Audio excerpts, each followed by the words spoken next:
हिंदुस्तान की सरजमीन पर उत्तर की तरफ मुंह करके खड़े हो जाइए। बाएं हाथ पर करीब 16,000 किलोमीटर दूर एक छोटा सा देश है, मगर लफड़ा बड़ा है।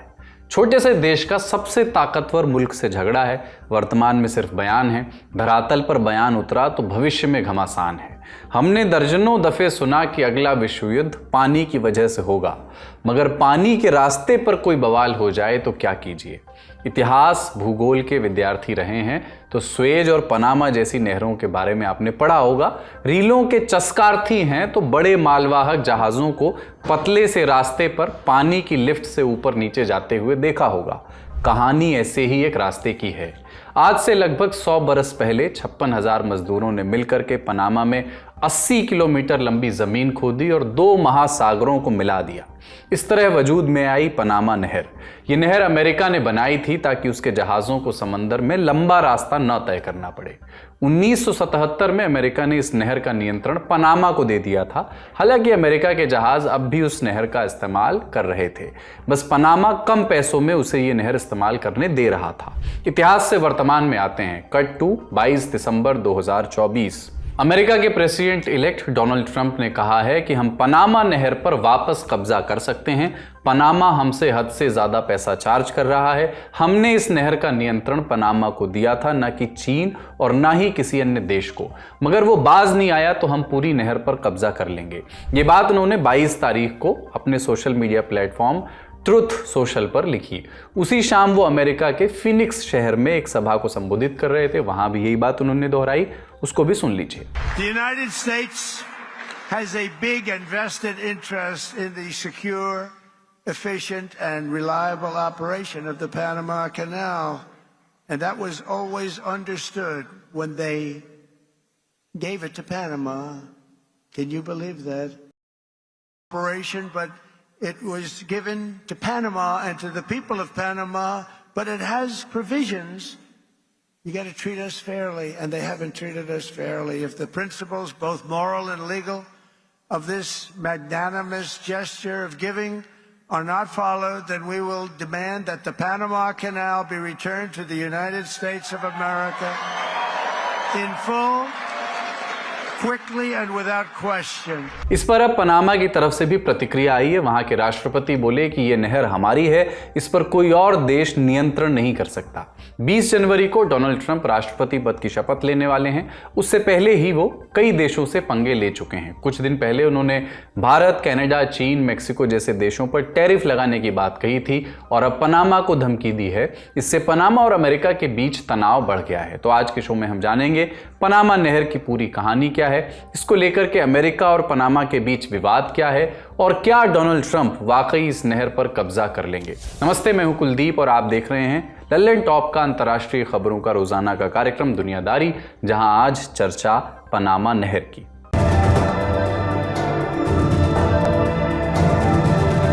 Brought to you by Haier and ITIL.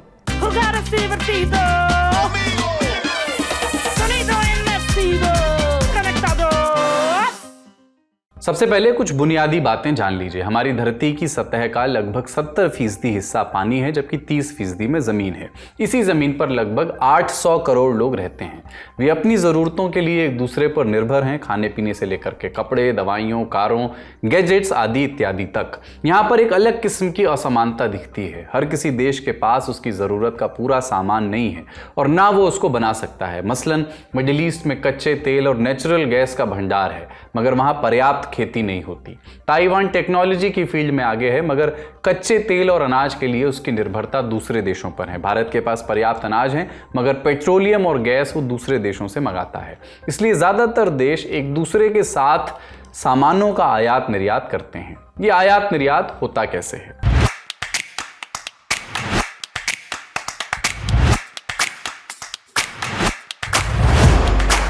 दुनिया के सभी देश आपस में जमीनी सीमा से नहीं जुड़े हैं। निर्यात करने वाले और आयात करने वाले देशों के बीच की दूरी हजारों किलोमीटर में हो सकती है।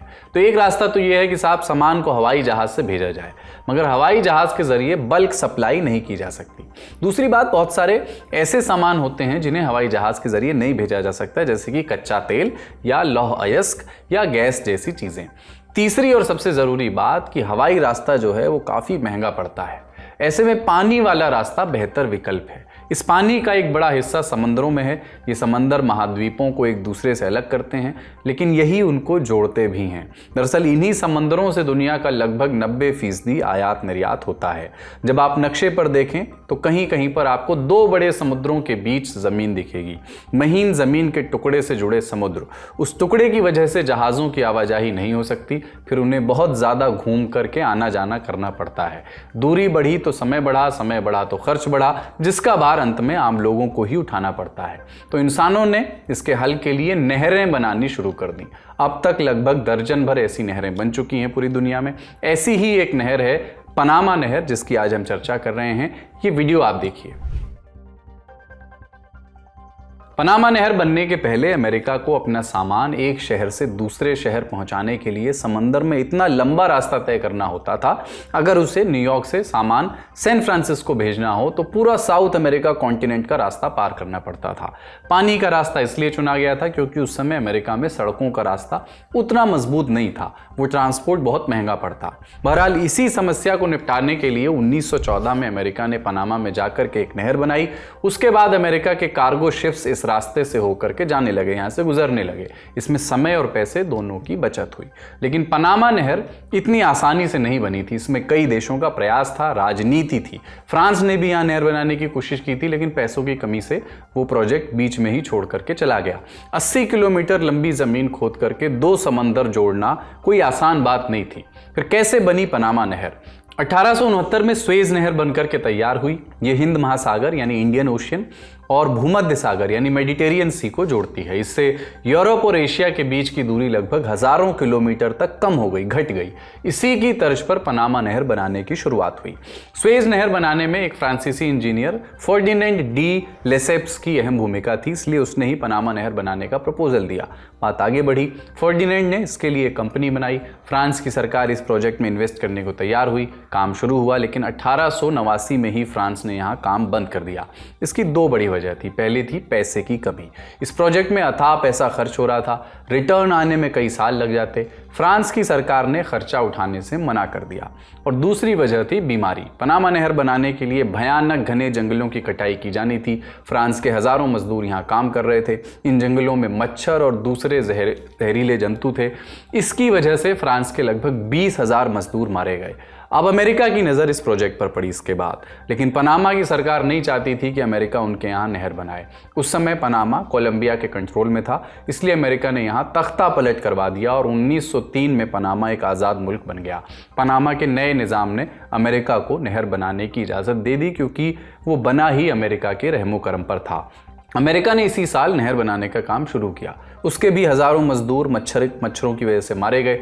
अंततः 1914 में अमेरिका ने यह नहर बना ही ली। 15 अगस्त 1914 को अमेरिकी नौसेना का USS एकॉन पहली बार इस नहर से होकर के गुजरा। उसके निर्माण में इस दौर में तकरीबन 38 करोड़ डॉलर्स का खर्च पड़ा था। आज के समय में ये रकम अगर आप इसको कन्वर्ट करें तो 70,000 करोड़ रुपए बैठेगी। ये नहर तो बन गई, लेकिन कालांतर में इसे अमेरिकी प्रभुत्व का एक प्रतीक समझा जाने लगा। 1960 के दशक में यह मांग उठी कि पनामा को इसका नियंत्रण अपने हाथ में वापस ले लेना चाहिए। इसको लेकर पनामा में सरकार समर्थकों और विरोधियों के बीच खूब दंगे फसाद भी हुए। फिर साल 1977 आया, अमेरिका में सरकार बदली। डेमोक्रेटिक पार्टी के जिमी कार्टर राष्ट्रपति बने। वो पनामा के साथ समझौता करने को राजी हो गए। मजे की बात यह है कि 1970 में जब वो राष्ट्रपति नहीं थे, तब वो पनामा के साथ किसी भी समझौते का विरोध कर रहे थे, लेकिन राष्ट्रपति बनते ही उनका हृदय परिवर्तित हो गया। 1977 में दोनों देशों ने डील साइन कर ली। इसके तहत 1999 तक नहर का कंट्रोल पनामा को दिया जाना था, पर अमेरिका ने इस पर दो शर्तें लगाई। पहली कि पनामा किसी भी जहाज के साथ भेदभाव नहीं करेगा। दूसरी कि अगर नहर की सुरक्षा पर कोई खतरा पैदा हुआ तो अमेरिकी सैनिक उसके बचाव में जाएंगे। 1999 में यह संधि साइन हो गई और इस तरह यह विवाद मिट्टी में दफन हो गया। लेकिन चुनाव जीतने के बाद डोनाल्ड ट्रंप ने ये मिट्टी खोदनी शुरू कर दी है। जैसा हमने शुरू में ही बताया कि उन्होंने पनामा नहर का नियंत्रण वापस लेने की धमकी दी है। इस पर पनामा के राष्ट्रपति की भी प्रतिक्रिया आई है। Cada metro cuadrado del canal de Panamá y su zona adyacente es de Panamá y lo seguirá siendo. La soberanía e independencia de nuestro país no son negociables. El canal no tiene control directo o indirecto ni de China, ni de la Comunidad Europea, ni de Estados Unidos o de cualquiera otra potencia. Como panameño rechazo enérgicamente cualquier manifestación que tergiverse esta realidad. चूंकि Donald Trump ने इस पूरे विवाद में चीन का नाम भी लिया था, इसलिए अब उसका भी बयान आया है। चीन ने कहा है कि हम पनामा के लोगों के साथ हैं। 巴拿马运河是巴拿马人民的伟大创造，也是促进全球各国互联互通的黄金水道。中方历来支持巴拿马人民维护运河主权的正义斗争。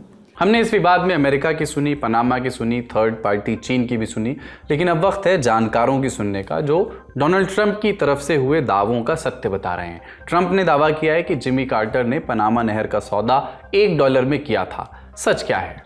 देखिए, जिमी कार्टर ने ये जो सौदा किया था वो सौदा एक डिक्टेटर जो थे उस समय पनामा के, उनके साथ किया था और उसमें काफी चीजें ऐसी डिस्कस की गई थी कि किस तरह से यूएस मिलिट्री का सपोर्ट रहेगा, जो यूएस के जो शिप्स है, आई मीन ट्रेड को लेके उस पे जो टैक्स है, टैरिफ्स है, लेवी है जिसे कहा जाता है, वो किन मात्रा में लगेगी और कैसे लगेगी। तो आई थिंक ये थोड़ा सा कहना कि $1 वाली बात मुझे लगता है थोड़ा it is a hyperbole to begin with.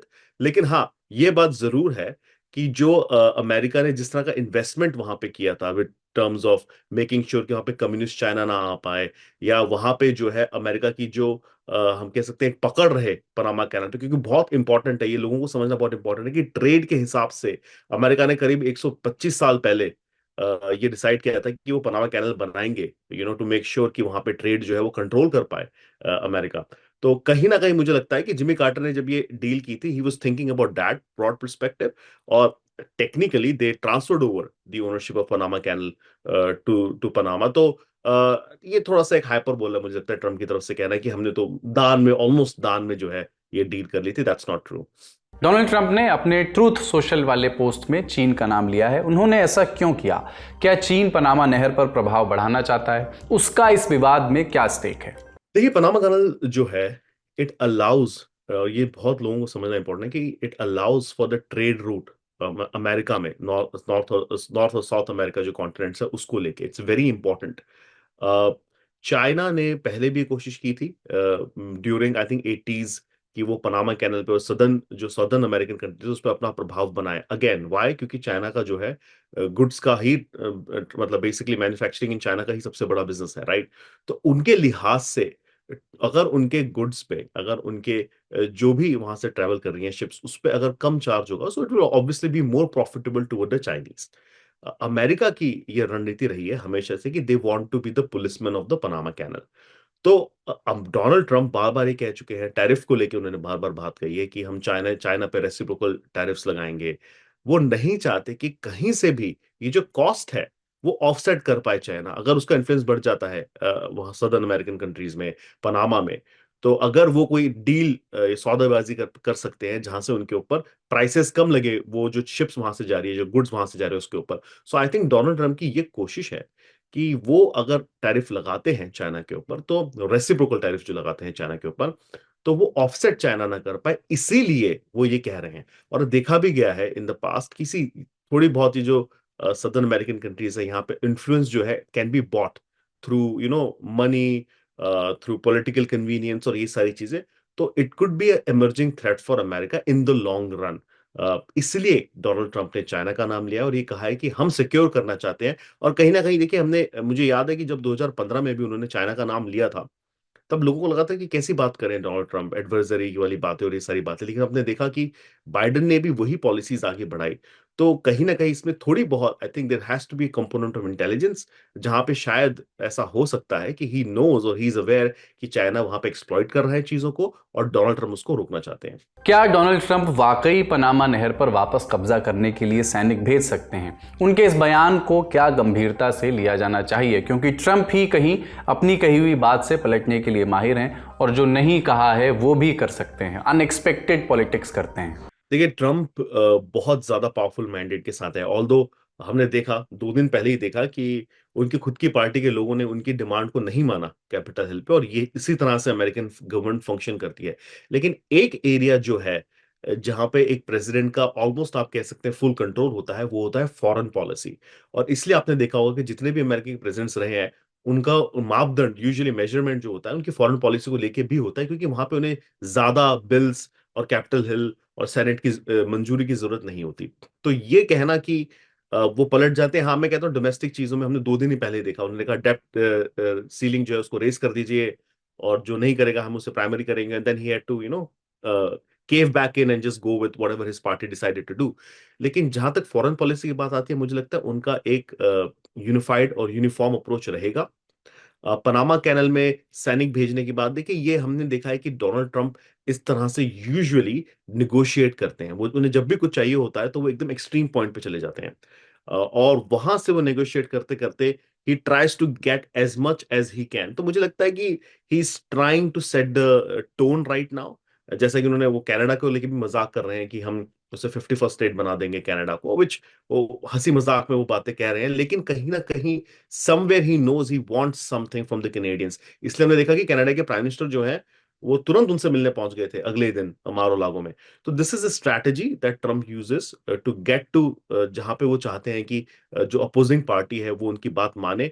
तो मुझे लगता है कि हाँ, threat is there, threat is real in the sense कि अगर एक सिटिंग अमेरिकन प्रेसिडेंट कह रहे हैं कि मैं ट्रुप्स भेज दूंगा तो वो भेज सकता है, लेकिन क्या वो आने के तुरंत बाद ये करेंगे, कितना समय लेंगे, किस तरह का नेगोशिएशन होगा, आई थिंक वो देखना जरूरी है। मुझे लगता है कि इतने बड़े स्टेटमेंट के बाद there is going to be negotiation that will take place, और उसके बाद ट्रम्प जो है हमेशा की तरह आके विक्ट्री डिक्लेयर कर देंगे कि देखिए मैंने फलाना फलाना कहा था और मैंने कर दिखाया without sending my troops.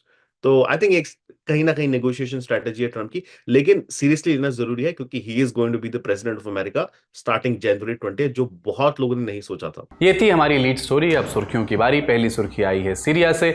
Asad सरकार के गिरने के बाद नई हुकूमत अपनी बुनियाद तैयार कर रही है। इसी सिलसिले में सीरिया और तुर्की ने डिप्लोमेटिक बातचीत शुरू की है। आज हम इसी बातचीत का जिक्र करेंगे और दिखाएंगे एक प्रेस कॉन्फ्रेंस जो सीरिया और उसके प्रेस इतिहास में आम नहीं है। 24 साल तक राष्ट्रपति रहे बशर अल असद का प्रेस कॉन्फ्रेंस और इंटरव्यूज में दिखना आम नहीं था। अब सीरिया के नए लीडर प्रेस के सामने पेश हुए हैं।